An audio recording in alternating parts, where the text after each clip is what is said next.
Never before in all our history have these forces been so united against one candidate as they stand today.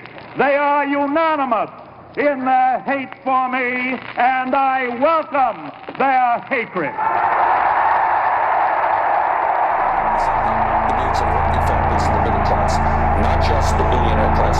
We know what's going on. We are paying attention.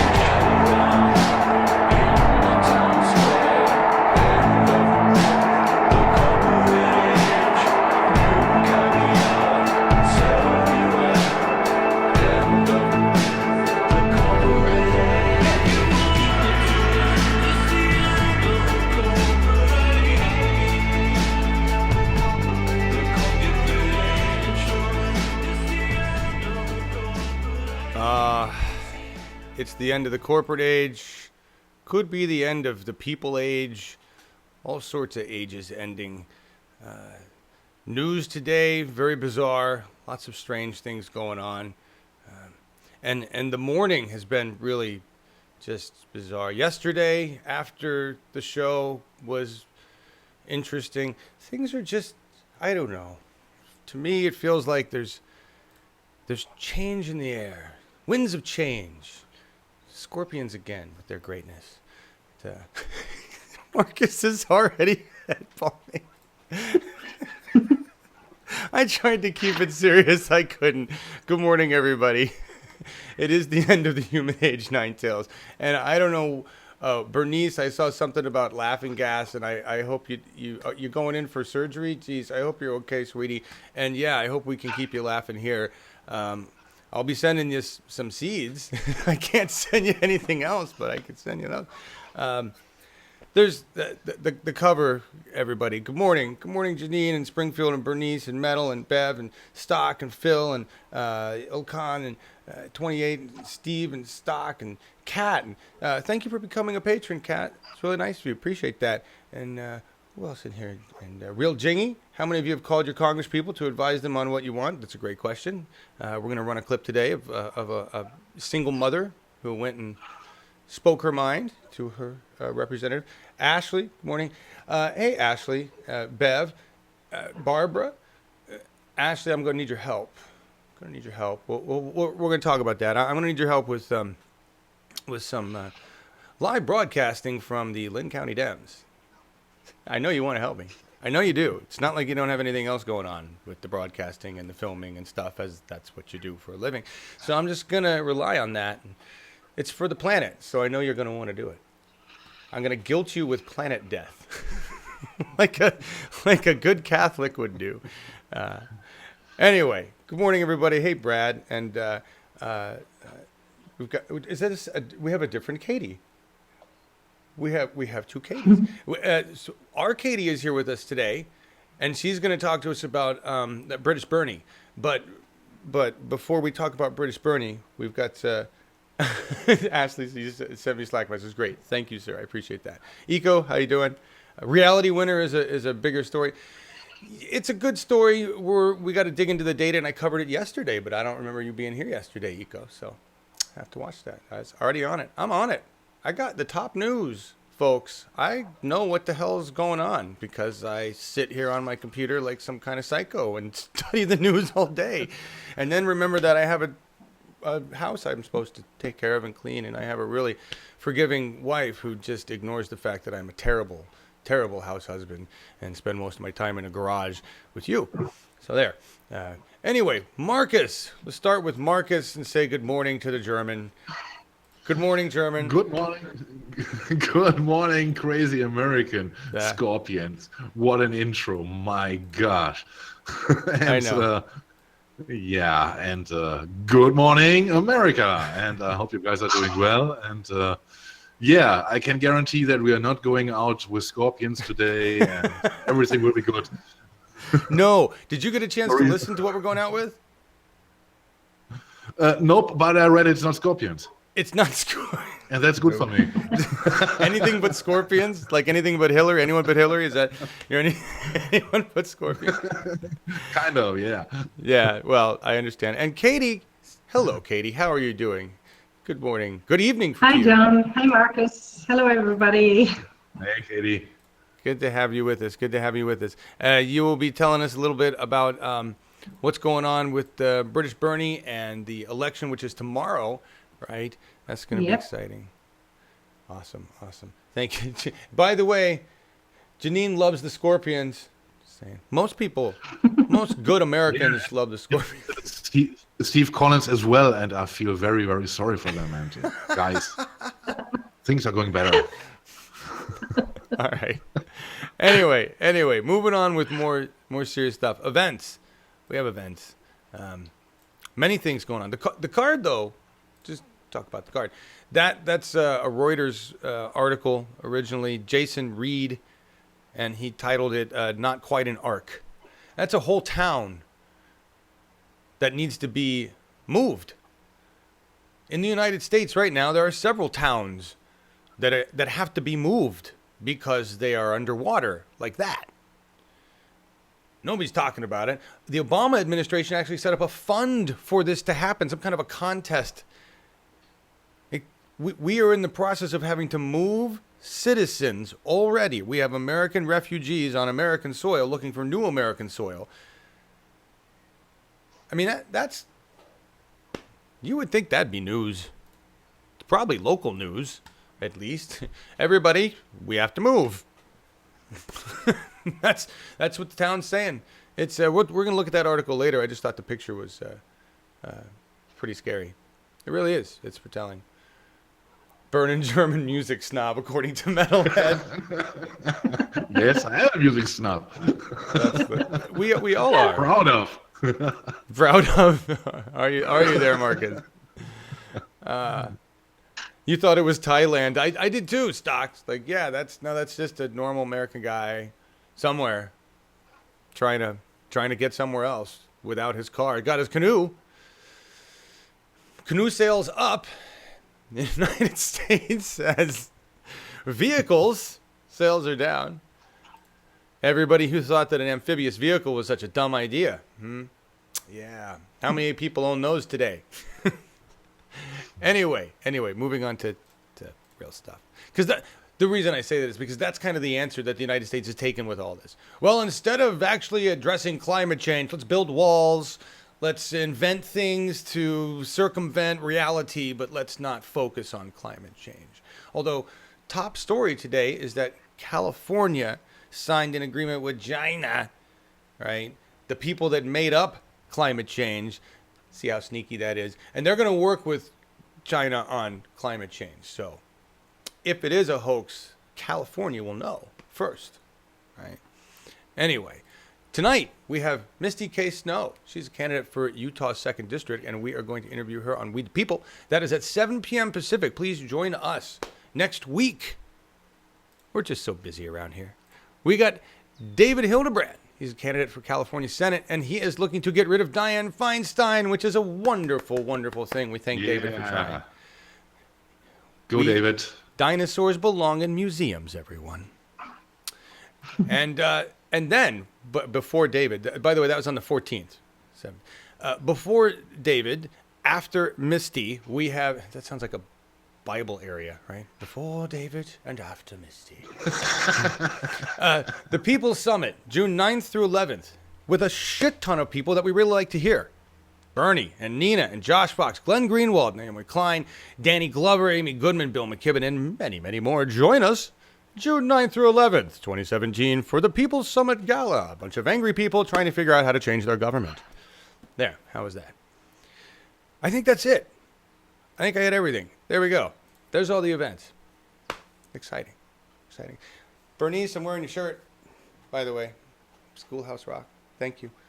Oh, man, and I just lost Katie's camera. This camera's been giving me some trouble, folks. Not wanting to do what I want it to do. It's only been doing the same thing for 3 years, 4 years straight. Poor camera. Not bad for a $300 purchase. Really. It is an awesome shirt, Cat. Count you in. Okay, Robert. Will we have single payer in Nevada and California? I don't know. I hope so. I saw that Nevada is moving that forward. I think that's great. California, here's the thing. Roseanne DeMoro, who I trust and respect a lot, seems to think that this is going to move through. I'm worried that opponents are saying that they didn't even figure out how they're going to fund the thing. I don't know how all that works. It goes to Assembly, and Assembly is, from what I understand, is unhappy about the fact that the bill was not put forth being complete. Now, that's one narrative that I've heard about it, so I don't know. I hope to God it just goes there and they all say, yeah, but remember, aren't we dealing with Feinstein and Pelosi and people who have said fuck no on this? Aren't they the ones in power? So I don't know. I really, really hope it passes. I hope, like what happened in Kansas with Governor Brownback, that there's some ability of power to circumvent the corrupt DNC that we have in California. We talk about that story too. Congratulations, Kansas. Congratulations, Republican-controlled Kansas Senate that said fuck you to their Republican governor and his bullshit trickle-down tax shit that has ruined Kansas. Anyway, moving on. Single payer and green energy will win. I agree, Jilly. They're winning right now. They are. We just have to make sure we win them fast enough. It's fast enough. That's what I'm worried. The whole everything just not fast enough, which has been my complaint for decades, actually, about everybody. But anyway, we'll get to that later. The top story is this. It's hang on. I had Markus framed up. No one wants to see Mark. You want to see Markus? There's Markus again. I haven't seen him in a while. Hey. And Katie. Oh yeah, look at Markus for a second while I reframe Katie. Bing. There she is. With extra stuff. Let's get rid of the extra stuff. Isn't Markus great? What a great German. Thanks, Markus. Okay. Thank you, John. You're welcome.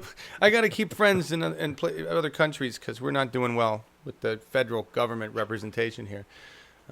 California signs deal with China to combat climate change. They're like, we don't have to do what the federal government says because they're not really doing well right now. California Governor Jerry Brown signed an agreement to work with China to lower greenhouse gas emissions Tuesday, just days after President Trump pulled the plug in the United States out. The agreement, though non-binding, because all these agreements are non-binding, I don't know why, you just commit to do something and do it. No, we need a way to back out of saving ourselves. Anyway, agreement, though non-binding, aims to expand cooperation between China and California on renewable energy, zero-emission vehicles, and low-carbon urban development. Brown's office said it will establish a joint work group with Chinese and California officials to come up with ways to work together and to invest in programs that would cut carbon emissions. Do you know why this is really important? Do you know what makes this so much more important than any other factor, really? It's not about, well, it is about the planet ultimately, and they know that, right? They know that. But more importantly, California, which is, what, 1/5 of our, I don't even know, California is so huge in the terms of the United States finances and all of those things that, big, important, right? Jerry Brown understands something we understood, or Forbes understood, Business Insider understood, and that is that now that the federal government, or the federal representation of our country has backed out of the Paris Climate Deal, we've also backed out of a whole bunch of renewable energy production and profit. I don't know why he's out of profit. And so China is poised to really be the leader, not just in combating climate change, but in profiting from making the shit that combats climate change. Okay? And as they profit from this and as they make these things, they are going to transform their country faster than anybody else. And they're going to become the renewable source. Jerry Brown's like, I see that because we were, and they are, so we need to, because California is the leader here, by far, regardless of frack land in LA, which I feel for you all because you're just going to crack wide open and half you're going to go into the ground and the other half are going to spill into the ocean. And there's going to be a whole new coastline there eventually. I hope you stop fracking soon. Jerry does remember the San Andreas Fault, right? I hope so. Been a lot of movies made about it. The Rock could tell him. But anyway, I have a lot of respect for Jerry. in the fact that he understands we have to get there. Their goal is to cut emissions by some decent sized number. I think it's 80% by 2050. And I think they just changed that goal to make it even more like they get it. That's fine by me. That's a more aggressive goal than anything the federal government is working on and anybody else in any other state is working on. So please lead the way, California. Work with China. Cement those manufacturing and industry relations so that when the federal government completely collapses, the United States has a place to fall back on. And maybe we'll end up moving the capital out there. Wouldn't that be cool? That's just a whole fantasy thing I went off on. I just had to go there. Anyway, what do you think, guys? New capital of the United States in West Coastia? West Coastia, wow. West Coast cooler. Yeah? I don't know. I think No, you don't think so much? I think it would be better to get united in the United States and not separated. Yeah, but we're united as a people. Just we're not united with our federal government anymore. Yeah, of course. Yeah, It's the United States. It really is just the United States these days. And in reality, it's not the United States. It's the isolated states of America, more and more. It is. You're right. It is the isolated and isolated towns and cities as they flood and have other problems. Yeah. So, Katie, we're gonna move into we're gonna move into this and hope that the internet connection is solid there. Oh, you know what? It's popping up HD for you. That's what it is. Click on your gear and drop the camera view down one notch in terms of its quality, if you can. The little and it's all right if you can't do it right now because I realize we're live and that's a little weird. But we'll fix that next time. No, don't worry about it. We're gonna talk about Theresa May. I shouldn't have said that. Don't worry about it. Now I see what was going on with the camera. She's over there in France, but internet-wise, I don't know what it is. They got everything better there except for internet. Just kidding. Same with the Germans. What is with that? Markus is trying for wider bandwidth soon at the end of June, right, Markus? Yes, it is said I got a message that they will give me the new bandwidth on the 23rd of June, I think it was. Wonderful. Yeah, excellent. Yeah. All right. Finally. And it wouldn't even matter because it may not because we've got so many problems here with infrastructure and connectivity. That's what it's like in a developing nation of the United States. Theresa May, we're moving on to that because wow. I mean, really, what else can you say? Katie, so she sounds like 45. Yep. Her statement is that I'll rip up human rights laws that impede new terror legislation. How do you think that's going to affect the election, which happens tomorrow? Do you think British Bernie Sanders is going to win? I'd like to think so. I think he's got a good shot. I think it's been very strange on BBC, etc. in England. They weren't able to keep Corbyn off in the way they managed to keep Bernie off. So he did his views got aired a lot. And once his manifesto came out, it became much more popular because it's very, very progressive. And then the Conservatives brought theirs out, and it's horrible. And stopping school lunches for children and everything. People were looking and just talking about Theresa May as being evil. But you still don't know what's going to happen when people go to the polls. Theresa May called the election on the 18th of April. And within a month, which is the time they had to still register, 2.3 million people registered. Now that's good. The first million, 2/3 of them were under 34. That is good. Some of them might have been simply changing their address. You can only vote, obviously, in one place. But what I'm wondering about is some of those Labour candidates, because it was called in such a hurry, they hadn't time to get local parties to vote to select candidates that they would like. So you probably have quite a few what you'd call corporate Democrats, Blairites, running for Labour. And some of them on the doorsteps may be saying, listen, vote for us, but we don't support his manifesto. What I'm wondering is Corbyn's manifesto. What I'm wondering is if he gets in, and he has a lot of those kind of candidates in and as MPs, how much clout does he have to make them go along with it? That's something I don't know. I'm not an expert on British politics. I've just been watching and trying to figure it out. But if anybody out there knows more and can, great, because I'm just wondering what happens if he gets in, if he can actually achieve what he'd like to achieve with corporate Democrats, if you like, behind him, Blairites, centrists. But it sounds like he's in with a good shot. And there is no Hillary Clinton in between the two. And she definitely doesn't come across as being popular. And I think even the BBC, who try very, very hard, don't manage to make her sound very appealing. And she seems to put her foot in it an awful lot.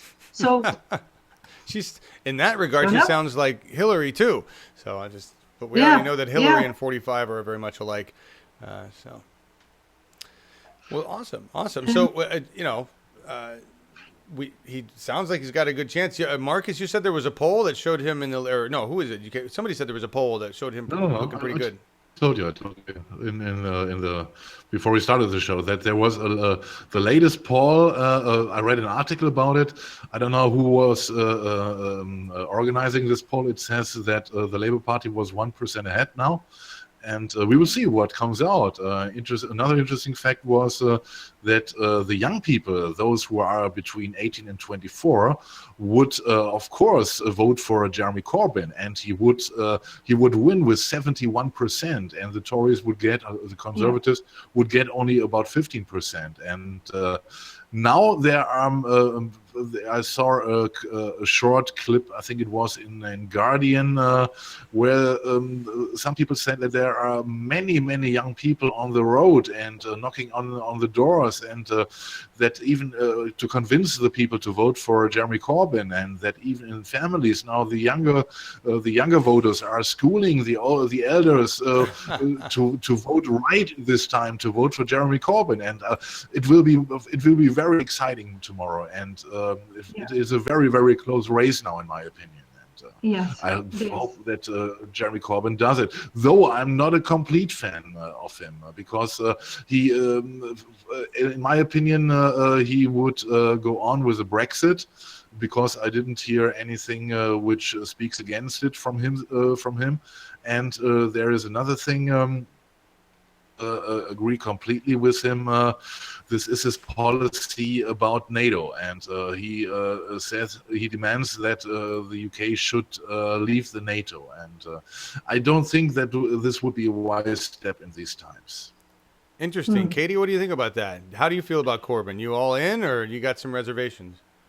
Well, I agree with Marcus in that I'm not sure what he intends to do as regards Brexit. Initially, he said remain. But most of the Labour Party voting, the members anyway, wanted to get out. Now, he was thinking in terms of, if we're in Europe, we have the support of all those other left-wing groups, etc., and that's very important, and we'd be more isolated. But he is somebody who believes in democracy, and if the majority say out, well, then he kind of probably will go with that. That said, I think that the British were misinformed as to what was going on. And I think a good idea would be to say, okay, it's not that we don't respect the result, but this is actually the story. These are the actual figures. Now vote again, and we'll go with whatever you say. I think they should do that a second time. The other thing was, on the 18th of April, everybody was surprised that Theresa May called for an election so soon. But I came across two explanations. One was that all of the bills for Brexit are going to be coming up in the next while and being discussed. And it's not going to make people very happy. And she may have been thinking, okay, I'll call an election soon, get as many people or MPs over, or increase my majority or whatever before this hits the fan. And the other point is, there was actually a problem 2 years ago when the Conservatives got in. They won by literally only 12 seats. And immediately there was an investigation launched into fraud. Now, not fraud maybe on a massive scale, but in terms of more money, even though I think it's publicly funded, put into certain races than should have been by the Conservatives. And apparently there were 29 MPs and other Conservative agents involved. And just before she announced, it was expected that prosecutions were going to be announced, whatever way you word that. They were fined for fraud, but the financial agency that was investigating hadn't the authority to go any further than that. And so she may have been afraid that the police were about to announce all this and thought, okay, well, I do my best to get a better majority before all this. In the meantime, about 2 days ago, they announced that, well, we can't prove intent to break the law, so we won't follow up on it. And that angered an awful lot of people because, of course, two laws for the ruling class and for everybody else. That may actually help Labour. Right. We'll see. Right. I understand that. I mean, those are two completely different reasons than the simple one I was going with, was that at the time she called a special election to get shit over with, which is the specifics you're going on, it was because the Tory party was totally trouncing Labour, right? And it was. I think that's what the establishment press was saying, but I'm not so sure. They kept saying Labour's falling apart, Labour's not organised, Labour this, that, and the other. But I think they were trying to convince people, and we won't know until tomorrow what's actually going on. Interesting. Yes. So don't trust the polls, even though they're showing lead. They're probably slanted anyway. I asked Markus this yesterday, and bye, Bernice. I see that you got to go. Thank you. Everybody, glad you're having a good conversation here. Robert, you missed a lot of conversation about British Bernie. And but how do you feel about the election, the sanctity of the election in general? Do you think there's a possibility of it being cheated in any way, or them finding a way to make May win regardless, like we would see in America? Okay. Okay. Oh, sorry, Markus, go on. Okay, because I got to ask you a question which is coming from Density, and he's asking if they are using machines to vote in the United Kingdom. That's why I brought this up. Yeah, the machines. Yeah. Yes, and I don't know personally. My opinion of the European elections in general, they are fair. We don't hear about any disturbances so far, and I don't know what is going on in the UK about the system, how they are voting, and Katie maybe knows. And Katie, please. I don't know a lot more. I think it's paper ballots, but I'm not sure. I wouldn't say there's any massive fraud. I think even the fraud they were talking about there, they were talking about some constituencies. They certainly weren't talking countrywide, etc. But they were just very important constituencies. That was why the whole thing came up. But I know that in Ireland, we tried out those American voting machines a few years when they threw them out. They were terrible. And we went back to what we have is a much fairer system. Now I'm talking the Republic. We have proportional representation, it's paper ballots, and it's ranked choice voting as well. So, I mean, you put down your first choice, and if that person isn't elected, it goes on to your second and down to your 10th, if that's what it takes. So it's a much fairer system. And the last papers in Ireland, before it's announced who wins, because each time they knock off, I think, the bottom two candidates, if they count up the votes, the fewest votes, right, the ones that got the fewest votes. The last ones, you have literally a small table, the last remaining candidates, and I think their lawyer or whatever beside them, and they literally turn over the papers that are in question. They all agree it's whatever and sign off on it, and that's the way it is. There will always be a couple of constituencies where the final result is announced 2-3 days afterwards, but the majority of it works very fast. I know we got a much smaller population than in the US, but nobody ever questions the results, or it's so rare. after that, because everybody's there. You can see what's happening. It's completely transparent. Well, Now in England, they corruption. don't have that. They have first past the post, which means I think the person who gets the highest percentage, even if that's 30%, I think they're elected. I'm not crazy about that idea, but whatever. What it means is that the big parties do the best, like in the States, and they don't particularly like to change that. And in the last election, for instance, the Conservatives won, but they only had just under 37% of the vote, and yet they got just over 50% of the seats. But that's the way it works. It means that little parties get far fewer seats, even if they get quite a lot of votes. Wow. Thanks for all that information, Katie. All right, everybody. That's British Bernie Sanders from Katie, and we appreciate that. Thank you so much. You've always come with the stats. More stats? You got some more? What else? What else my son just told me UK, paper ballots, pencils provided, and counted manually. Ah, really? All right. Thank you. Interesting. I'm surprised. I'm surprised that there isn't yet. I haven't heard of a country over in Europe that does a vote using more modern, like blockchain, like we talk about, some kind of a computerized voting system. Nobody. But over there, you guys are really in a different place with computers and privacy and all that shit, especially Germany. Yeah. Germany's like in the dark ages of that. But anyway. Yeah, I know at least 4 countries tried those machines in Europe. I think the Netherlands maybe as well. Nah, I'm not talking those machines. I'm not talking those machines. I'm talking a completely different thing. I'm talking a more modern. Those machines are crap. If Jeb Bush can own a company that makes those machines, not even there. Yeah, totally. I hope that I don't know about British Bernie wins. So do we. Corbyn. Just Corbyn. Yeah, that would be awesome, and we would have an ally, an actual ally. Yes. And then but we would have what it seems like we would have an ally who was also leading within the lion's den, because we don't know really what's going on in that UK government there. Yeah. A lot of Hillary likes. What? There are 2-3 other things, if you don't mind, just to mention. I saw. Actually, we got a. I want to put a cap on it right there. I've got a lot of stuff I want to move on with. Okay. But thank you. That was the British report. I appreciate it. Thank you, Katie. Yes. And welcome. Yes. Thank you, Katie. Darcy likes paper ballots. I'm glad. Wonderful. Excellent. Oh, that's right. And that was the other Labor's. So that just you had mentioned the manifesto.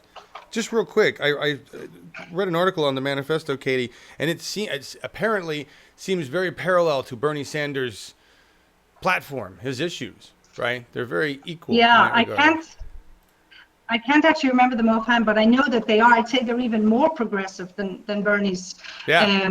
He was really making a point. So it's going to be very hard for those Labour MPs who were kind of centrist Labour MPs to accept what's in that, but the people are absolutely clamoring for it. Yes, imagine that. It sounds very similar to the people clamoring for issues-based government with a platform for people, while the governments of the world are kind of like, nah.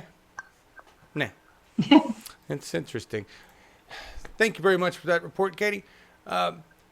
Trump Foundation funneled $100,000 in donations into revenue for Trump organization. This is right out of a charity thing that's like red-handed proof. This happens at the same time that Eric Trump, I just don't even know what to say. Eric Trump, who has called people that criticize his dad non-human or not even human. It's like, really? That's the pot kettle right there. Not even gonna, I mean, seriously, Eric? Anyway, this isn't gonna matter. I mean, just one more example of extreme corruption. There's no middle person. The previous establishment government under Obama was very careful to make sure that money was laundered properly through the Clinton Foundation or other ways. And if we wanted to sell weapons to a place like ISIS, we did it through selling weapons to Saudi Arabia, but we didn't really talk about it much because we knew where they were going to go. And now it's more like, oh, look at us. We're getting rid of these weapons over here and that. It's like we went from America, the suit and tie sales corporation of fracking and war to America, the used car salespeople of whatever the fuck he wants to sell today. That's kind of where we are. And nobody cares because we don't have people in power. This is a key to today. People in power. I had a really intense day yesterday after the show talking with two different members, actually 3 different people within, that is a small amount stock. It's a tiny amount, but it's the fact that it's so direct and they're blatant about it. That's, anyway, very, just really intense conversations with the leaders of the Democratic Party in my county and the state of things within the Democratic Party. And you guys understand that when I talk about the Democratic Party, you can talk all you want about this is why we need to get rid of it, why we need a third party, but you really need to move beyond that and understand if this is the state of one of the parties with resources, with entrenchments in all aspects of government, it's going to depress the shit out of you to think about a third party that doesn't have any of those things, right? The conversations I had yesterday were eye-opening and depressing in many ways regarding where we sit, but they were also opportunistic in the fact that we've got an open door to make it the way we want. It's a ghost ship. The Democratic Party is a ghost ship. It's got no leadership. It's just got a bunch of good people trying to figure out how to make the boat work again. And it's got a bunch of other people that are walking around like ghosts, doing the jobs they've been doing forever, not really paying any attention to what's going on with the ship and where it's headed. They're just, nope, I take money, I do my thing. I take money, I man the boat, right? And we have an opportunity to get rid of those ghosts, to clean the boat, fix it. But my God, it's going to be a horrible, horrible challenge. Because nationally, and I speak to everybody, okay? I mean, yeah, in comparison to all the money from lobbyists I get stock, it is a tiny, tiny, tiny amount. Add several zeros to that, you get to their normal things. Density, they did. We'll get to the good part. We'll get to the good part about this. There is a good part.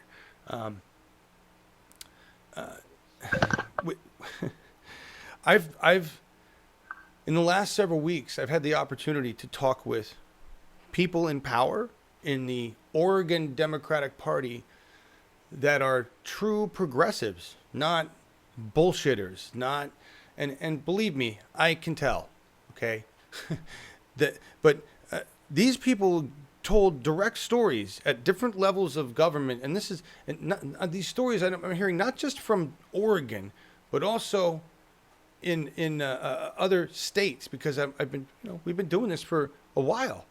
So I've had these conversations with people, and they can identify the establishment corrupt individuals within the party at all these levels.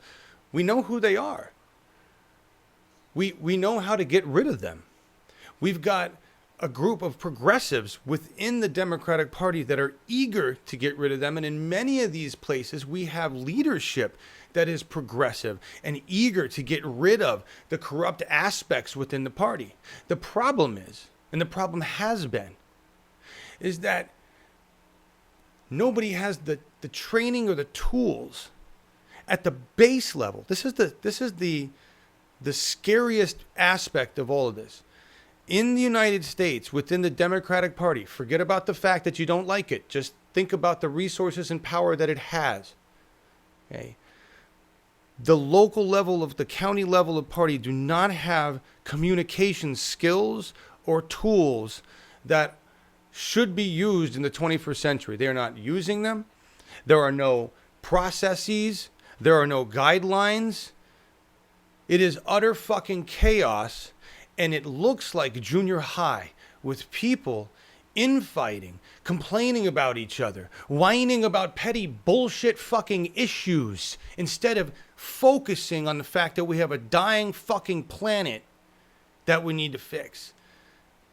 People are, and listen, I'm not complaining about that in per se. I have empathy for it, sympathy for it, because all of these people have been waiting forever to have a voice, have been waiting forever to be represented, finally got off their ass and said, God damn it, I'm going to go do it myself. And now they're in a room with a bunch of other people who are just as pissed off saying, you're going to fucking listen to me now because I had to leave TV land to get here. But the problem is they're all so angry and all so certain about shit that they're not willing to sit down, shut up, and just get to work.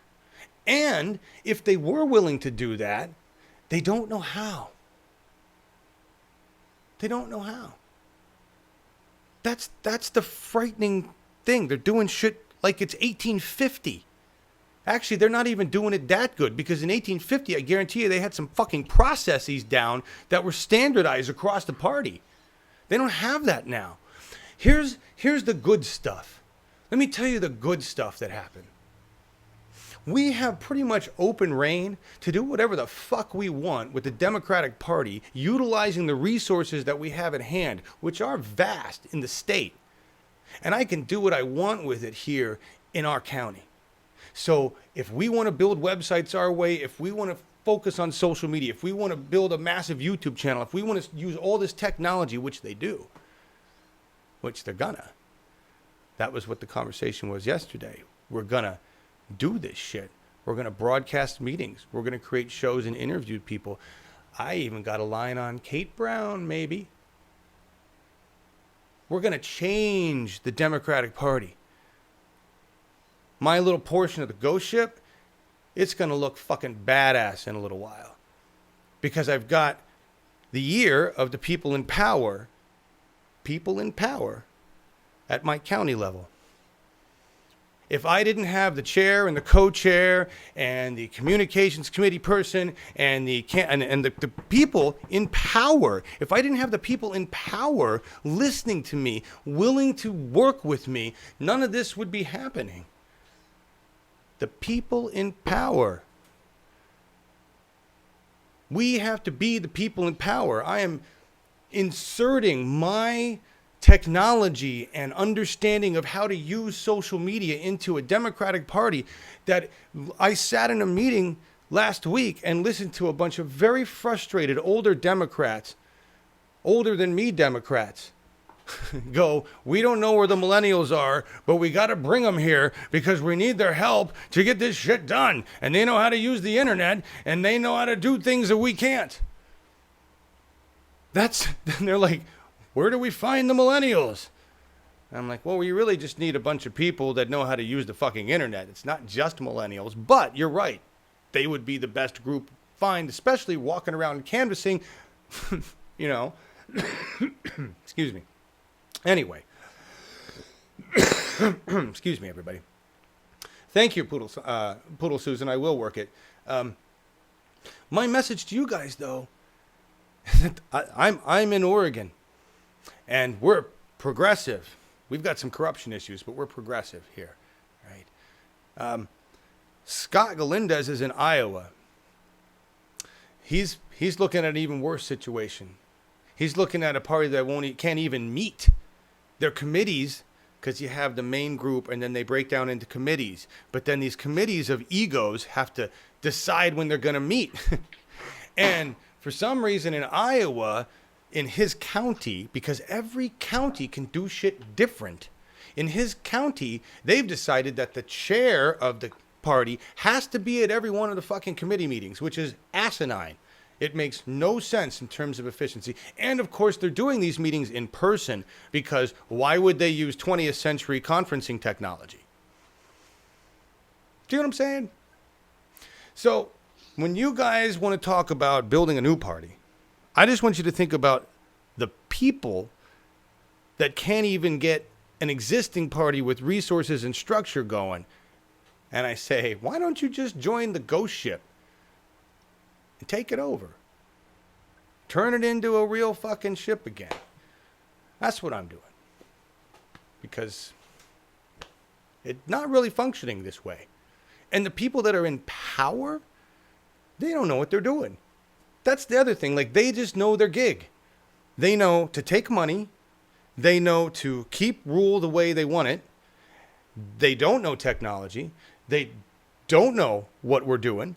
They don't know how to stop us. There are no laws saying that we can't do things. They have to give us access to the resources and databases. So we're going to use them. And then we're going to remove them. That's the big part. That's the best part about all this. It may be fucked up, but it's our ship to rebuild if we get in there and do it. So do it. I can't do it alone. I'm already freaking out. And that's it. So, I mean, to tell you what the actual plan is that the Linn County Democrats, I will be training the executive committee on Google Hangouts. I'll be training them on Google Docs. We will be coming up with processes and planning on how to implement this among the executive committees. The executive committee people are basically, no, I'm sorry. So we get the executive committee trained, which is about 8 or 9 people. They run the individual committees. So they will branch off into their individual committees, which have numbers of people in them focusing on issues. And they will learn how to do Google Hangouts and use Google Docs there. Once we get everybody trained, we'll start scheduling, working shit out, figuring out how to accomplish things. Because in the end, what it really comes down to for us as a party is electing progressive candidates that are going to do what the fuck we say. That's Nancy's goal. That's my goal. That's everybody's goal. With all the other issues going on and all the other things we have to take care of, which aren't unimportant, but the priority is putting people in office starting right now. They're going to do what the hell we say. All right. And so we're going to build out the resources for that. We're going to create a program where weekly we've got Linn County Democrats, where I'm interviewing people or somebody else is interviewing people. It's going to change what we do here, and and Markus and I are already talking about how we're going to change Awake to accommodate that, and it's going to mean different programming and other stuff.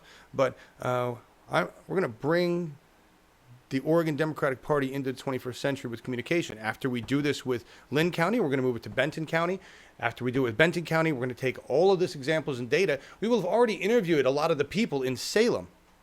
See, so they'll be familiar with the systems. They'll be familiar with what's going on. And then we're going to go, hey, Democratic Party of Oregon, here's how we're going to do it.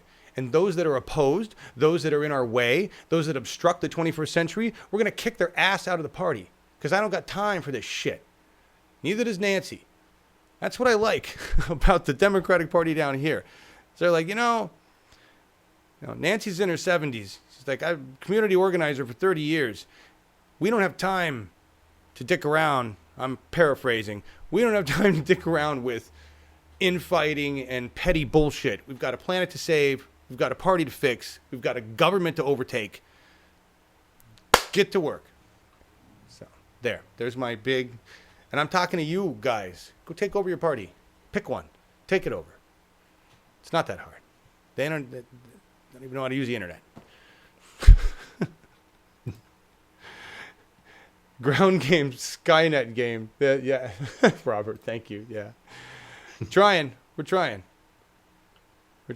That was a lot of talking, but I had to get that out there because that was exciting yesterday. With all the shit going down, that was exciting to know that that's going to happen. And I'm going to need you guys. I need your help because you have to be my excited audience when we do these things. I need you online, all right? So thank you for your support in that regard. It's going to be a train wreck probably the first thing we try to do down there because I got to. But anyway, we'll get that worked out. What is Dennis from Germany? Yeah, Markus starting from John, then driving down to California. What are you going to do? Dennis has travel plans. Yeah? He intends to visit the U.S. in 1 year or so. Really? I say let's wait a year and look how the USA looks like. Yeah, Katie, you have any plans to return to America anytime soon or come over here anytime soon? Not just now. I was there in August last year. So we were in Albany, but the wrong side of the continent. No, we were there, but I was so sure Donald Trump was going to get through already at that stage once Bernie was out, right. And I was thinking, okay, we got to go now. Right, go now while it's safer.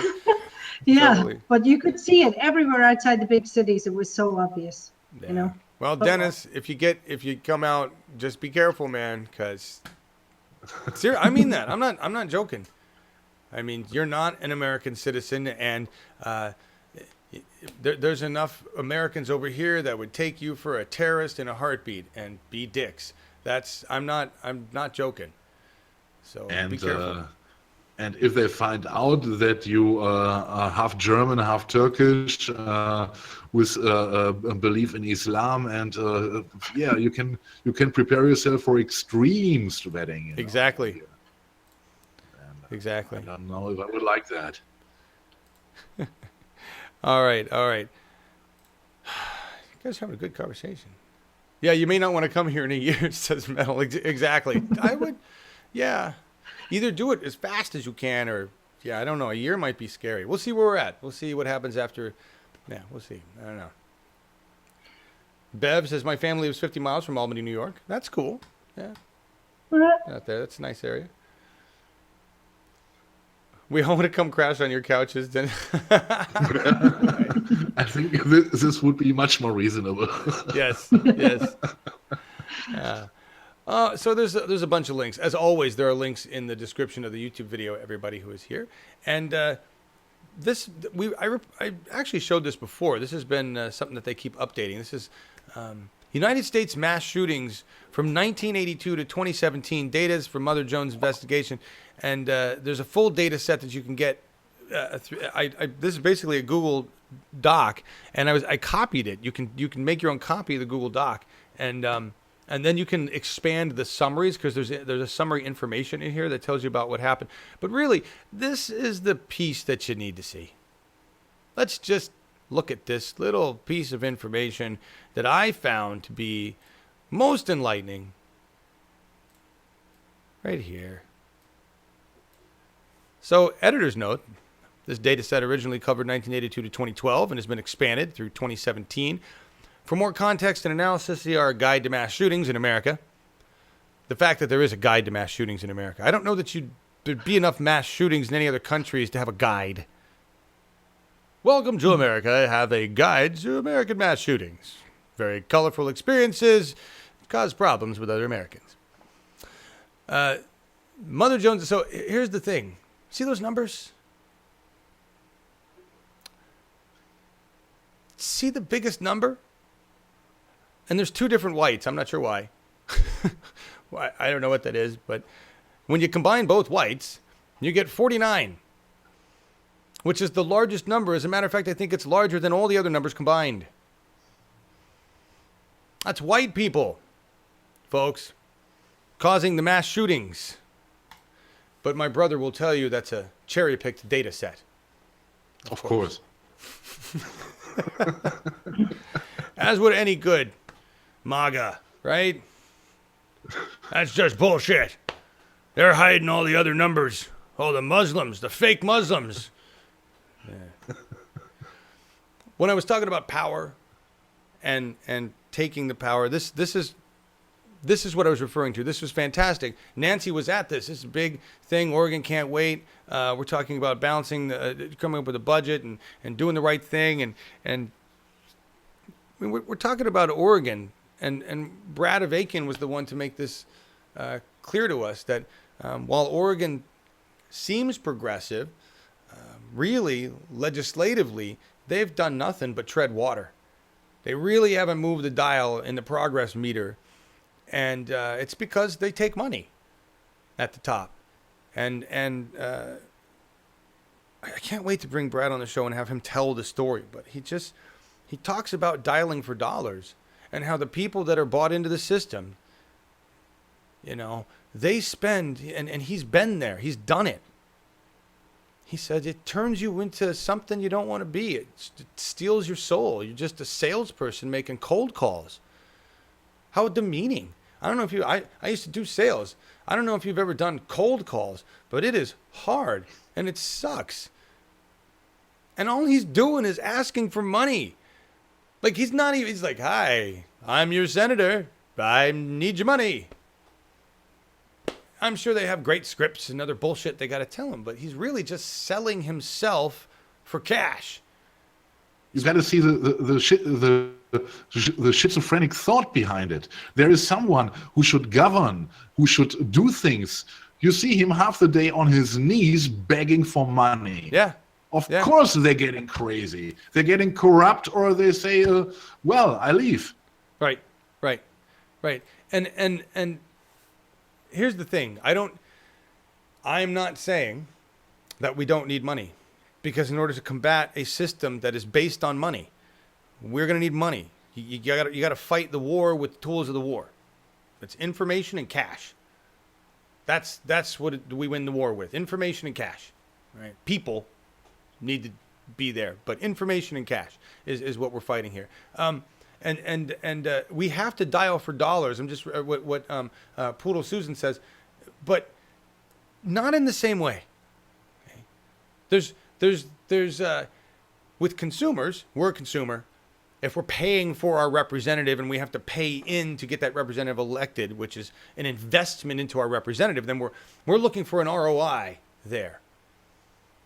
So we can actually start expecting an ROI from the representatives, which is why we want to have the power in our hands, because then we can stop the dialing for dollars. We can still bring in the dollars, but it doesn't have to be done that way. It should be done the way honest sales are, right? Hi, you elected me to a position. Instead of spending the next 6 years of my life doing nothing but asking you for more fucking money for the party, I'm actually going to get some shit done. Then I'm going to come back and show you what I've accomplished and say, in order for me to keep doing good work, I would like you to invest more in me. Here's what I've done worthy of your investment. That's normally how things like that go. When you hire an employee, you go, I'm hiring you to make an investment in you. And yes, I'm paying you a standard wage, which we do. We pay these people a wage. If you want anything above and beyond that, like when you've been in sales, that's called a bonus. If I want to make a bonus or a commission above and beyond the money they're paying me, I need to work above and beyond and show that I'm actually worth anything beyond my base pay, right? And really, it's my job to show results. So if I don't show results, I'm not doing my job, which means I should get fired. That's kind of how it works in every other place, everywhere. You don't show results, your ass is fucking gone. We don't say, well, that's okay, try better next time, and then leave them alone to just keep fucking off. Right? So we need to retrain our representatives. No, you're not going to come in and have your soul and heart ripped out, thrown on the ground, and then send you into a cubicle.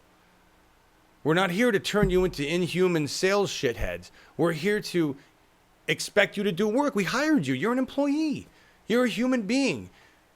Brad Avakian blew my mind with the passion he had for actually doing the right thing and with examples of his works. That was the thing that I thought was interesting. He told examples of what he'd actually accomplished. I was like, that's great, right? Why aren't we getting that out of the top progressive or Democratic legislators in the Oregon government? It's because they're in that dialing mode and they're told that's all you do. Toe the line, dial for dollars, shut the fuck up. You know how we change that? There's only one way to change that, and that is to hire people that aren't beholden to that, and to support them once we've hired them so that they understand that their role is still to represent us, not to go to the cubicle. And then we have to remove the people in power that have the cubicles. That's really where it goes. It's not party affiliated. It's you're either a corporate representative or a people representative. That's all. That's all it is. You work for us. Exactly. I could never sell anything, including myself. No ambition, no agenda. Right. I sell the idea of democracy every day.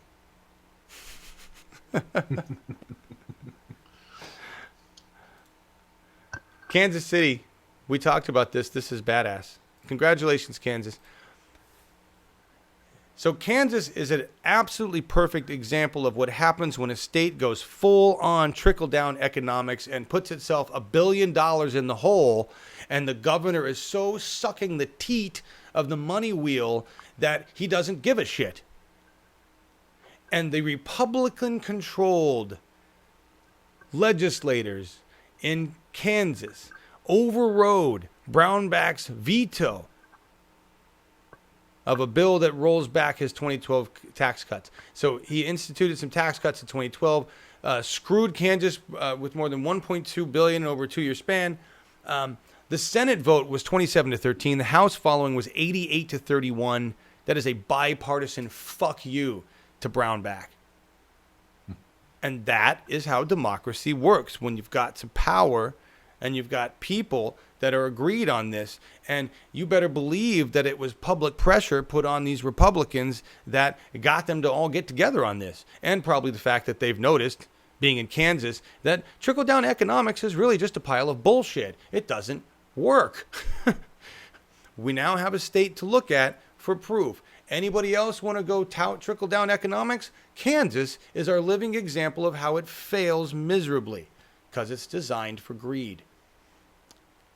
Anybody wants to quote source, I mean, Kansas. So, hey, my brother, Kansas.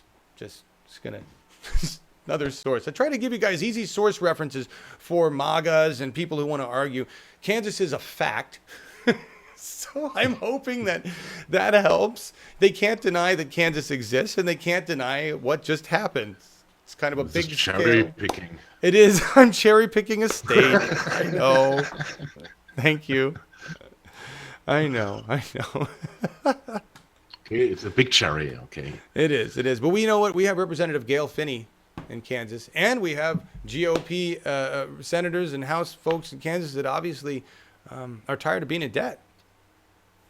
You know, so look at that. Don't want to go, Steve, that's terrible. Don't want to go to Brownback Mountain. That's passé these days, isn't it? Jilly Love, 101, and Melissa's saying, just like with food, do your best to buy organic and local, which is even harder now because they're labeling stuff as organic when it's not, and that's a whole nother thing going down. I do like the local, though. There's a lot of local going on here. I like that. I want to make sure I didn't skip by a thing because right. I don't know where the 8th grader article went. Hang on. I got to find this because this is incredible. Before we talk about... there was a story that was going around a while back about Paul Ryan going for a photo op at a school. You guys remember this? Yeah. And that a bunch of the students were like, nope, I'm not going to take a picture with Paul Ryan. He's a douchebag. Or whatever 8th graders are allowed to say these days. I have no idea what they can actually say. So that was cool. And it was an obvious photo op set up. Let's put the most horrible person on earth outside of 45 next to a bunch of kids and make it look like he gives a fuck about them. Because he doesn't, and we know he doesn't. It's Paul Ryan. And he's made that very clear. He's basically Trump's little lapdog, does whatever he says. So what's badass about this is one of the 8th graders, because he caught a bunch of shit. A lot of the 8th graders apparently caught shit for it. Being insulted and called unpatriotic or whatnot. So that this 8th grade student, she decided she was not going to be used as a publicity stunt. Listen to the words here. Our 8th graders also had the opportunity our 8th grade had the opportunity to take a picture with the Speaker of the House, Paul Ryan, she wrote in the piece. The 8th graders also had the option not to participate, and I decided not to take the picture, as did many others of my grade. I decided I wasn't going to be used as a publicity stunt. Nearly 100 8th grade students from New Jersey decided to sit out the group photo opportunity last month with Ryan during a class trip to Washington. The students from South Orange Middle School who declined to take part in the picture opted to sit in a parking lot while their peers took part in the photo op. All right.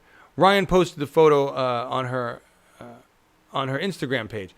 So I am here to. Here's what she wrote. Here's the thing. McCrae Robinson in the op-ed cited comments posted on Ryan's Instagram photo in which the students who chose not to take part in the photo were criticized as losers who were brainwashed. And she says, I am here to tell the nation that although we're only in 8th grade, we have our own thoughts and opinions. She said her teachers did not influence her decision to not take part in the photo. I decided I did not want to take part in a picture with someone who does not have my best interests in mind. Mr. Ryan and the administration went to cut health care for 23 million people, and I am one of those U.S. citizens am I one of those U.S. citizens that will be affected? McCrae Robinson added that she spoke with other students of different backgrounds who explained why they made the decision to sit out or take part in the photo. Some students explained that they posed for the photo even though they did not necessarily support the policies of Ryan and the Trump administration. I, for one, think it's ridiculous for adults to shame kids for being politically aware and not being afraid to express themselves, she wrote. I think it is not only rude, but ignorant to tell a 14-year-old that they are not entitled to an opinion because kids have no experience in the real world. So who should care about what they think or say? I mean, this is brilliant, and it's really sad that it's coming from an 8th grader who obviously has more capability to be the president than the current president. I say elect Robinson McCrae or McCrae Robinson, right? McCrae Robinson questioned why she was being criticized for showing how she feels about the current administration. I will not tolerate my peers and I being shamed for voicing our opinions, she wrote. My generation is the future. I will be working and living in a society created by today's decisions, so why shouldn't I be able to speak my truth? I think she should run for Paul Ryan's job. We have 8th graders in this country, Marcus, that are smarter than the people running the country. I just wanted to say this. Those kids are, in my opinion, much too smart, and you would need much more chapter schools, and you should consult Betsy DeVos for this. Yes. Yes. It's education. Yeah. This should be called the What the Fuck Has America Done Today show. That's really what it should be. What embarrassing Betsy DeVos and her statements. Apparently the Federal Board of Education, the Education Department, which is bound by the Constitution, she doesn't feel it has an obligation to uphold the rights of all citizens, although it's bound by the Constitution. Somewhere I would think reading comprehension would be one of her skills. But it's not, because she has 0 skills to be in the job she has because she's there because of money. Money. There is hope if the kids, I know. We should start running campaigns for these kids now, right? McCrae Robinson 2050, or whatever here. Just start it now. Get it going. We are starting to raise money now. We are starting with 27 cents, and over the years it will increase to 27. Then. There we go. That's what. We should start funds for these kids now. Here's your campaign fund, and by the time you're able to run, when you're 18, you'll have $1 gazillion, and you'll be. But maybe by the time you're 18, we will have money out of politics. Maybe by the time you're 18, the planet won't even have governments because we'll be running around trying to survive. Who knows? But it would be okay to be prepared if not. It would be. Here's a pile of money that you hopefully can use by the time you're able to. Schools are under the jurisdiction of a principal who has unlimited powers. Yeah, but they're still constitutionally bound. Public schools, anyway. Charter schools can probably do whatever the fuck they want. I know private schools can, because I went to some, and boy, did they do whatever the fuck they wanted, and a lot of it had nothing to do with good education. Had to do with parties and drugs and all sorts of different shit. But anyway, yeah, we won't get into that. You know, things are improving but bad in the U.S. when the ACLU is receiving a fuck ton of donations and expanding nationwide. I don't know whether to cheer or be sad. I guess I'm happy. I'm sad that we need more, but I'm happy that they're opening them. It's bittersweet. So this is Duane Walsh is the new smart justice field organizer for American Civil Liberties Union of Kansas. That's awesome. We need him. We need it. This is from John Fugelsang. I thought this was a nice little picture. I'll zoom in, guys. Can you see what this says? That's the leading causes of death in perspective. Look at how much heart and circulatory disorders, cancer, which would be what I've seen kill, those two right there. Boom, boom. All right. Look at terrorism. I'm surprised at war. What, Marcus? I can see terrorism. It's the last little tiny speck. Can you guys not see that? Here and here. Yeah. It's almost like a cartoon. Pretty blown up in the media, right? Yeah. All this fucking terror we have to worry about. Jesus. Healthcare is a bigger threat to all of us.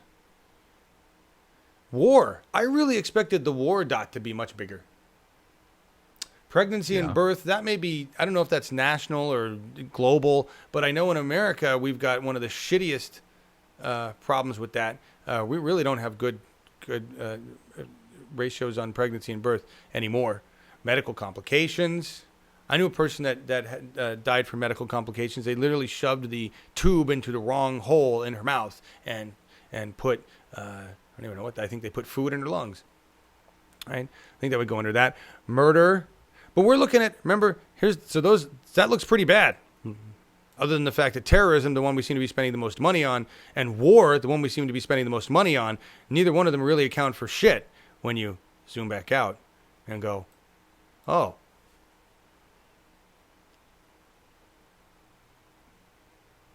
Our health. 1, 2, 3, 4, 5, 6, 7. 7 our health is the 7 top giant circles. Our health. What do we spend nothing on? Our health.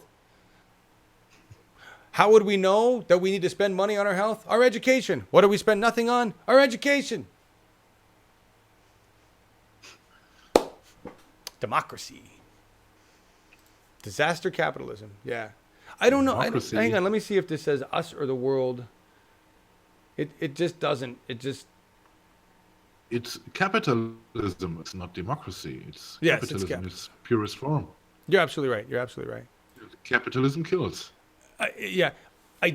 I'm looking for where it would say that. I have no idea if it's the U.S. or the world. Sorry, guys. Look, you could find that image out there. Well, I'll report on that again tomorrow. I have no fucking idea. Does it matter? I know it does. They're big circles. That's the important part, okay? It's the important part. Top 3 are smoking related. I know. It's crazy. Yes, double the defense spend. I don't even get it with the defense spending. Oh, speaking of douchebag Paul Ryan, if you guys want, he posted this. This already happened, but I linked it in Twitter, and you could go there and tell him, fuck you, I'm more concerned with other things. Just say fuck you to Paul Ryan. He needs it. A lot of them. Let's just send a lot of those. I sent 3 fuck yous today. One to Eric Trump, and one to Don, and one to Paul. It's all the time. I'm going to send one to Jeff Sessions later. It's good to have him in there. I want them to know. Greet him from me. What, Marcus? Send him greetings from me. You could follow him on Twitter, or do you think that'd be dangerous? Do you think he'd list you as a terrorist? I think he did already. Oh. That would, make sense. Which one is this? What do we move to? Massachusetts. That's what this is. This is a funky article. I know we don't have a lot of time left, and I'm going to do my best to keep on time because Marcus is reminding me that I'm like not even adhering to the 90 minutes at all whatsoever. It's doing bad on that. Massachusetts Democratic Party. So let's not get all excited. The Democratic Party in Massachusetts Their platform has been written. Now, why is that important? Their platform is what they write, a platform which says we believe in this shit. Out of that platform comes action items. Those action items are implemented. That's basically how it should go in the functioning democracy at their local levels. Platform, action items, get it fucking done. All right. Here's the platform that Massachusetts has. It is the most progressive platform, and they're saying possibly in the history of parties in the United States of America, because they're not dicking around. Platform calls for single-payer health care, a $15 an hour minimum wage, paid family leave, forgiveness of student loan debt, ranked choice voting system, an independent commission to draw the state's congressional districts, the abolition of Massachusetts superdelegates, an end to for-profit prisons, a carbon tax, more accountability for police officers who use excessive force, and more. Does that not read like a fucking Christmas gift to end all Christmas gifts for Massachusetts? An actually progressive platform for the Democratic Party. And I love how they call this. Sanders backers plant left-wing flag in the Massachusetts Democratic Party. Because it's really what it is. It's a, here's what we stand for now, fuckers. Now let's get it done. The interesting part will be to see how well Massachusetts is able to implement, put to action, these platforms, which really, in a lot of ways, ending up being just a bunch of platitudes. And as we've seen with Oregon, not a lot of accomplishment. Right? But it's great that they passed it. Right? That's great. If you're in Massachusetts, it's now your responsibility, no matter where you are in your government or as a citizen, to put pressure on the Democratic Party to actually walk the talk, which seems to be the big problem for both parties. Although the Republican Party is doing a really good job of walking their talk. You just have to listen to what they say, really. It's tricky. It's tricky. What are you guys talking about? Sounds like a good platform. I agree, Metalhead. I agree. Yes, it is awesome sauce. Did they put basic, universal basic income in there? Poodle Susan? I didn't even get that. Holy shit, that would be intense. Yeah, I don't know. Well, that'd be great. I have to read the whole thing. I just, skimmed really quick. We talked about the 8th grader. We won't play this, but if you want, this is fun to listen to. Yet another Republican gets his ass handed to him at his town hall. He keeps trying to talk about abortions and Planned Parenthood. And it's abortion, abortion, abortion, abortion, abortion. And this woman, if you want to listen to it, is about a minute and 40 in. This woman's like, listen, I don't even agree with abortions and Planned Parenthood. We're not talking about that. Like, shut the fuck up. We're talking about the 97% of the other shit that they do that has nothing to do with abortions that we want to fund, asshole, and that we want to have right to health care at. I mean, this is a conservative woman who's saying, fine, get rid of your fucking abortions, but shut the fuck up and fund the thing and give us goddamn health care. It's amazing. When people stand up and get in their faces, the politicians are like, they got nothing. Because they've never been challenged before. They've always just got up there and gas-bagged away, and everybody went, and then we went back to sleep. And now it's like, you lied. You're full of shit. We've seen you. It's full of shit. Stop telling us that. And they don't know what to do. But that's only part of the thing. If we don't take their power, they'll just come back to the meeting again and go through the same circus, and they'll get used to that.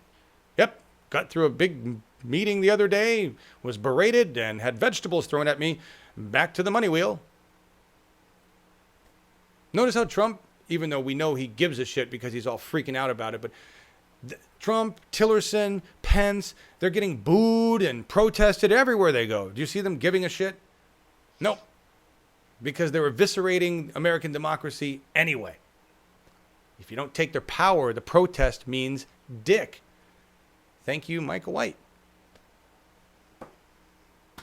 Even Obama said that. Long time ago. Don't let them take your power. That was his exit words. Don't let them take your power. like he did. We talked about the cover article. It's from Quartz. It's about the number of little small towns now that are having to be evacuated in Alaska and other places because they're going underwater. We have begun the problem of having to move United States citizens around. We're keeping it under wraps, but they haven't been successful at it yet. Started this in 2016. They still haven't figured out how to move 50 people out of one town. Imagine what it'll be like when we have to move 1,000 or 100,000. Or LA's got 20 million. Got 4 million people along the coastline that are going to be affected immediately. And understand, we're not even talking about, we're just talking about sea level rise. So sea level rise, if it was just all normal in your bathtub with the thing on, we're not even talking about the extreme weather, the drought and flooding that keeps happening that is associated with this. And the devastation that will bring on everything, as we've seen, the big tornadoes, the thunder, lightning, snow. Right. Hurricane season just seems to be whatever, or is coming up to be whatever. And tornado season is just kind of all year round nowadays, whenever they feel like showing up. Right. So that'll compound it. That'll be fun, everybody. You got to go to a conference call, Density? Enjoy that conference call, sir. What is UCS? I didn't know this existed. I feel kind of dumb. We've been talking about it. Why doesn't it? We should do this. We should get together and do this. Look, we got together and did this. A while ago, apparently. I'm so slow. Nobody talks about this. Why? I don't want to get your weekly update. So from what is this? In 2008, a while ago, the governments of California, Oregon, Washington, and British Columbia and Alaska banded together to combat climate change. Their coalition, the Pacific Coast Collaborative, has established shared goals to reduce global warming pollution 80% within 33 years. To reach the goal, they plan to increase energy efficiency and invest in clean energy. Hey, who knew? Why aren't we pushing that? Why aren't we talking about that? That should be a focus. That's great. And now that California just signed an agreement with China, what's that going to do? Right? How do we get this coalition involved with that? Because we can't just have California operating separately. Hey, Kate Brown, who I know will never watch the show, why don't we go talk to China? Huh? Oregon, big tech sector, wind, we got all sorts. Let's do it. Let's. And then we're basically forming the new United States of America starting on the West. We really are. And reaching out and bridging our new international relationships the way we want them to be. Let's do it. Pacifica, you guys want to call it Pacifica? I'm fine with that. But it includes pieces of Canada, so we got to ask them because they're going to be like, no, Canada don't want that. They're going to want to call it something Canadian, you know, Nickelbackia, I don't know, Bieberland. Anyway, would I accept those titles to save the planet? Yes, I would. Saying right now, if I had to live in Nickelbackia, okay, just as long as the national anthem isn't fucking Nickelback. Has to be Scorpions. And it doesn't care, Marcus, you don't need to give a shit because it's not your country anyway. You get your own damn anthem. All right? It changes my climate as well. What? It changes my climate, my inner body climate as well. Imagine this. Nice. What did Ashley say? John, I will send you information on resolutions I'm preparing for DPO's meeting in Burns. Yeah, we need to talk about that, Justin, because I forgot about that. There's a big meeting coming up, and there are resolutions being presented. And yeah, that's another. Yeah, Justin Bryce, one of the people I'm talking about here. Absolutely. Wonderful. Yeah, Ashley, well, it does reflect a lot on the parents. They've been telling them how to think instead of what. Who are we talking about here? I missed that whole conversation. You guys talking about something. Anyway. Yes, I want to, Justin, yes, I want to do that. Neil Young country. Just call it Not America. Nice one. Yeah, yeah. It would be cool though if we actually became the United States for a reason besides war, because that's really what it's been, the United States of America for war since creation. And it would be great if we're like the United States of America because we're people and we want to have a great civilization. And I just want to. Katie knows this. Markus knows this. Anybody else out there who's in another country right now, well, most other countries right now, European, I'm going to go with just European, but it really encompasses a lot of other places. Like when I watch TV, okay, you guys all know this. When you watch just like TV shows in general, I watch a lot of TV, or used to watch a lot of TV, but when I watch a lot of TV today, I look at American shows and I look at British shows and European shows, and what I'm looking at, if you just kind of just look at the backgrounds, like what does tech look like? What does the average place look? What are they trying to show me? What does the generalness look like? And you know what I see? I see that a lot of other places, especially in Europe, starting to look like the future that I wanted to see. It's clean. The buildings are really cool. Things are designed for natural landscape and to accommodate efficiency and human beings and ergonomics and all these things that America was supposed to be thinking about and talking about. And we've got different technologies I can see on their walls and different things. And I'm like, where is that here? Our cities don't look like that. I'm not saying everything over in Europe is beautiful and perfect. It's not. I'm just saying we're starting to look disheveled and old and not cared for as a nation. Our buildings and our structures and our everything, the infrastructure, but just overall, like our level of roundness as human beings is reflected in our education and our arts programs and creativeness as a society. And when you look at our society, doesn't have those things. It's not flourishing in that way. We're getting by. We're so busy surviving that the ability to enjoy whatever we're creating and the time to create those things doesn't happen here unless you're rich or well off enough to be able to invest time to do that. And I'm jealous. I'm embarrassed. I look around at other nations. I was watching that show we were watching a show called Broadchurch last night.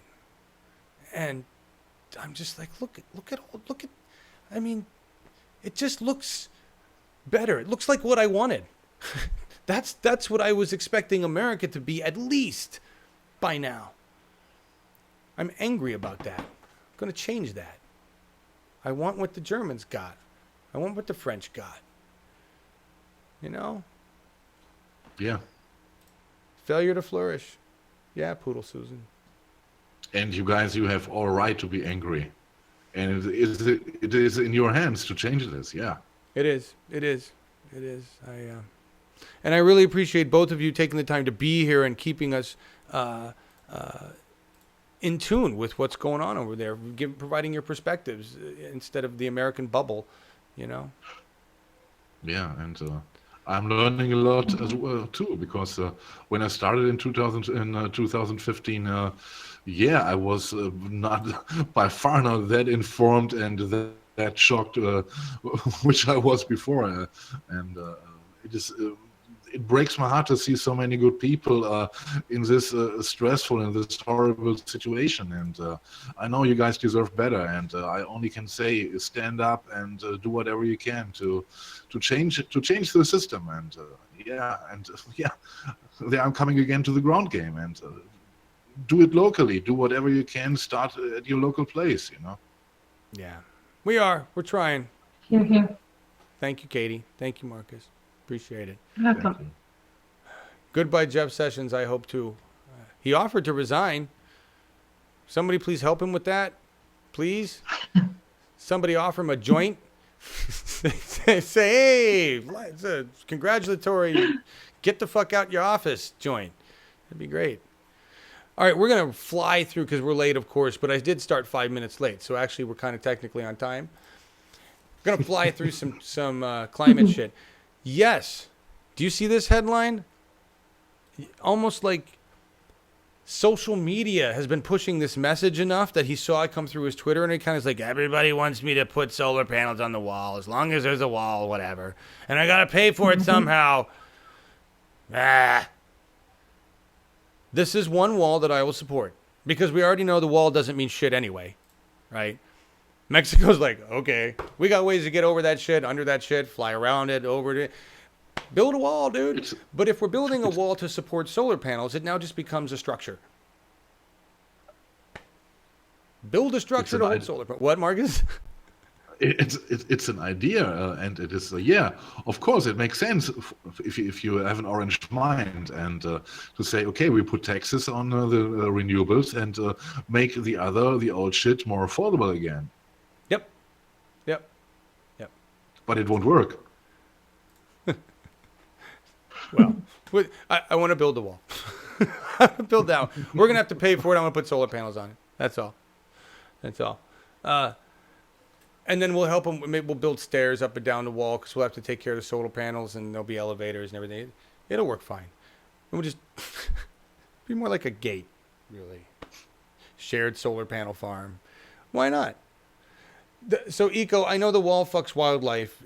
We're going to have to compromise here, because the idiot wants to build a wall. So maybe with the solar panels, we can change the environment, provide them with some shade areas.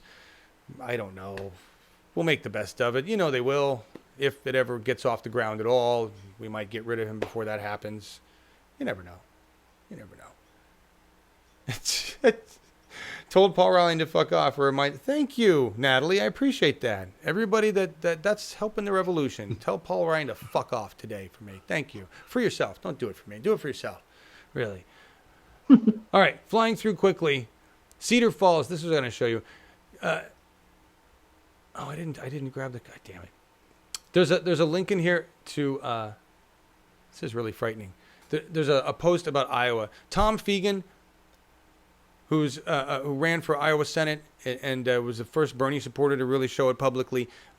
He is always posting articles in Facebook about what the hell's going on with Iowa and their drinking water and their horrible, horrible status of environment, because their farmers just use crap and the government's doing nothing really about it. This is a chart that's frightening for the Cedar Rapids area of water. Nitrate level data in parts per million from Cedar Falls, utilities. Data not available for all years before 1992. But we look at the numbers. It's down there around 4, right? And then it shoots up to about 10 or more. The EPA level was 10. I'm sure they've raised it to 50 or something to accommodate. This is indicative of groundwater everywhere, not just nitrates. And the reason they have all these nitrates is because they use fertilizers and they use pesticides, but the fertilizers is nitrate runoff. And that just runs right into our ocean and creates dead zones, basically, right? So that's horrific. I don't know what they're doing about it. Nothing, really. So just wanted to point that out. I hope you're not living in that area. The EPA... you read the article, but the EPA basically, I'll just give you the end point. There are, I think the coal industry creates about, White House exaggerated the growth of coal jobs. Said that there was growth of 50,000 jobs. That's the number of total jobs in the coal industry today. About 50,000 people actually working in the industry. The job increase was maybe about 1,000 people because of Trump's actions so far. That's on the EPA side as a fact, that 50,000 new people were added to the coal industry. Percent. Even more. 5,000%. This is even more, much more. 5,000%. That's what it is, yes. So, my house is looking like a shake, but home means more to me than what it's like, right? Hear you, John. Yes, Natalie May. Phil Britton, only 3% of all water on Earth is fresh water. We are pissing into our only means of life. We now have all these great technological methods of removing the salt from the water, but still, Why have to go through that? Not preserve the stuff you got. It's just backwards. China, again, here's connecting the dots. California signing an agreement with China. Why? Because they're doing shit like this. A driverless driverless train that only needs white painted lines. Sounds like the night train as tracks and no driver. Sorry, this sounds like a Coke song already, but it's really just China's innovation on trains. It's my generation. I don't know what to say, Marcus. Sorry, but Okay. we're getting on a night train, chasing those two white lines and no driver. Woo! No. Anyway, that's some cool shit. And you know it's energy efficient and it runs on batteries and it recharges itself when it reaches a certain spot. You can add and remove cars. That's the future. The future is we're not driving our asses around, right? The future is us kicking back and going where we need to go, or in my hope, not having to go anywhere. Just staying here and doing video conferencing is what I prefer. But that's until I can afford the flying vehicle. I just want to go to flying vehicle, really. I know I'm going to have to do electric vehicle before that, and maybe someday I'll own like a super used Tesla antique, but I want a flying vehicle. We got a ways to go on that. China's going to be on it. They're going to make the first autonomous, no driver flying vehicle that follows white clouds or something. I don't know. We'll figure it out. Mad Dog 4040 running the night train. Yes. Yes. Put solar panels on the top. I'm sure they'll do something like that. Absolutely. Anyway, we're almost out of here. The end song is probably the most bizarre thing I've ever run, even including Marcus's picks. And then yesterday with the psychedelic weird, was that yesterday, the psychedelic weird shit, or was it the day before? No, it was yesterday. Yes, it was yesterday. And is it an official challenge? It is a challenge. If you can find something as bizarre as this. All right. Okay. All right, man. The truth is, this isn't that bizarre, guys. It's just culturally, for Americans, this is going to seem it is going to seem bizarre. I first watched it, I was like, what the fuck is this?